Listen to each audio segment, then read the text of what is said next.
What's the deal, my people? Teflon in the building with another video breaking down the Game of Thrones Season 8 trailer.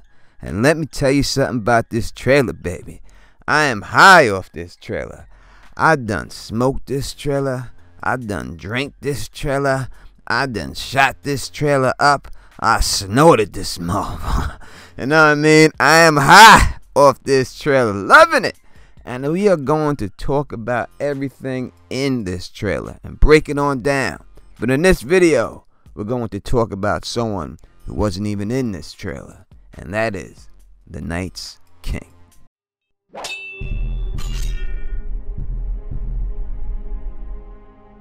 Now, even though the Night's King wasn't directly in this trailer, we know that he was indirectly. Because all that we seen in this trailer was people getting ready for the Night's King and the Night's King's army. Yes, we've seen some other things that could lead to a couple of revelations later on. But basically, the trailer was about the battle. That's what it was about. The long night and the Night's King approaching and everyone getting ready for that. But while they are doing their best to get ready for this threat, fans have always speculated, what is making the Night's King attacked? What is this man's motivation? Why is he doing this? Is he just some person who wants the world to burn? Or is it something else? And I think we may be closer to that answer thanks to the great people at Watchers on the Wall. And they have just recently put out an article that I will have the link in the description for, where actor, and I'm from Queens, New York, so leave me alone, Vladimir Ferdike, I don't know, maybe he's a member of the North version of House Tarly. Anyway, but this actor, Vladimir, breaks his silence heading into Game of Thrones Season 8. And he is the actor who plays the Night's King. And in this article, he teases about the Night's King's new target. Now, Mr. Ferdike, Vladimir, says that he played many stunt roles in Game of Thrones, but his most notable was when he played the White Walker who dueled with Jon Snow at Hardhome. Actually, the first White Walker Jon Snow ever killed. And he says going into Season 6, that he was asked to take the role of the Night's King over from Richard Blake, and he has no idea why he was asked this. Now, he says this in the article from EW. He never wanted to be the Night's King. I think he wants revenge. Everybody in the story has two sides, a bad side and a good side. The Night King only has one side, a bad side.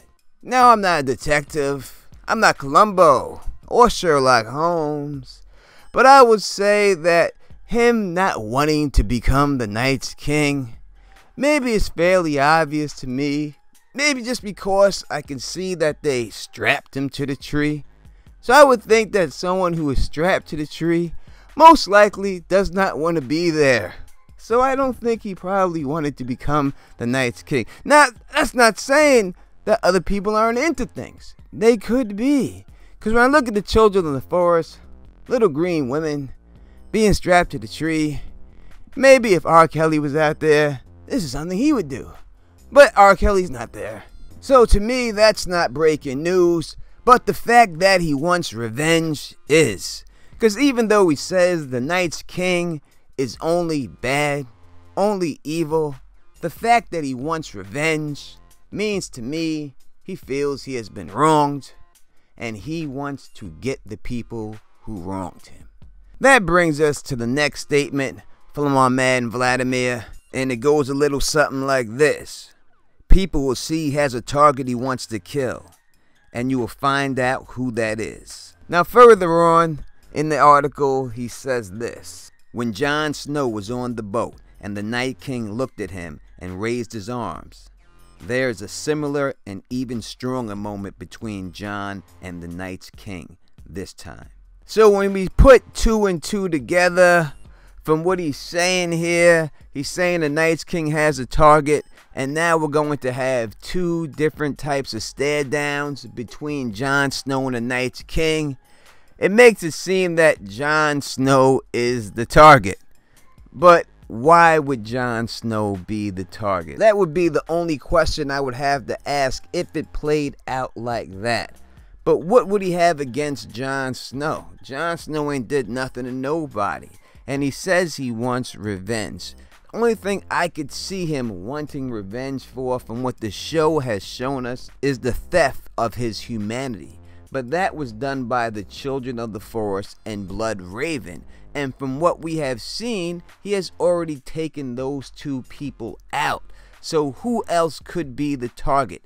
And why would it be Jon Snow if it is Jon Snow? Since Blood Raven transferred his consciousness into Bran, or his thoughts into Bran before he died, maybe he has to take out Bran to complete the job.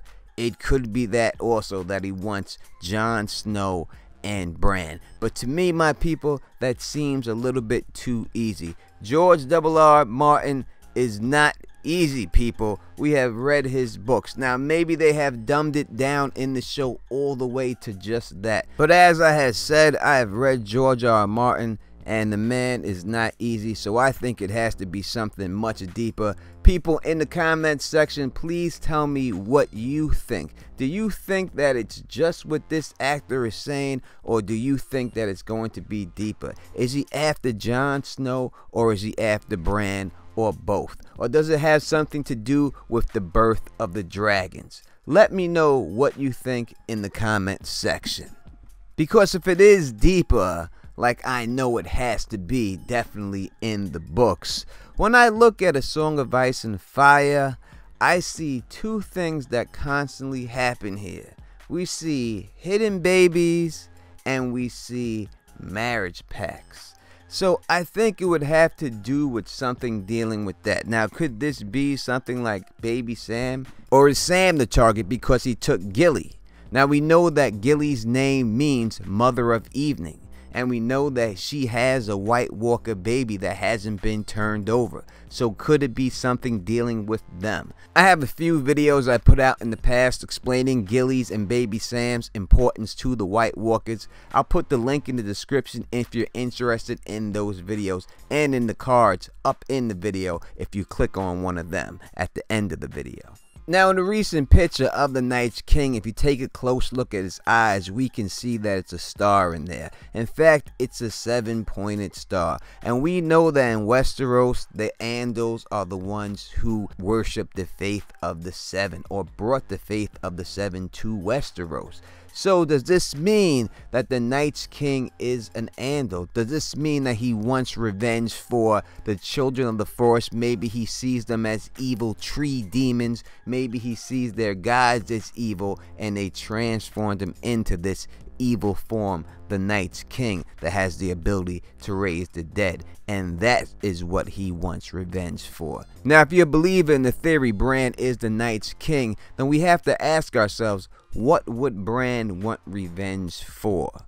What would it be? Because if he's already killed Blood Raven, and from what we've seen, all of the Children of the Forest, what else could he want revenge for? Is he mad because Ned Stark was beheaded? Is that what he wants revenge for? So he wants revenge on the Lannisters, and for the actions of the Red Wedding, because the Lannisters basically killed the kid's whole family. That's why I find it hard to believe that Jaime Lannister is going to go up there and just be forgiven. But I'm going to get into that in my next video when I talk about Jaime Lannister, Cersei Lannister, and the fate of House Lannister in Season 8. So what you got to do is hit that subscribe button and definitely click that bell so you will be notified when I upload these videos. Peace and stay sexy.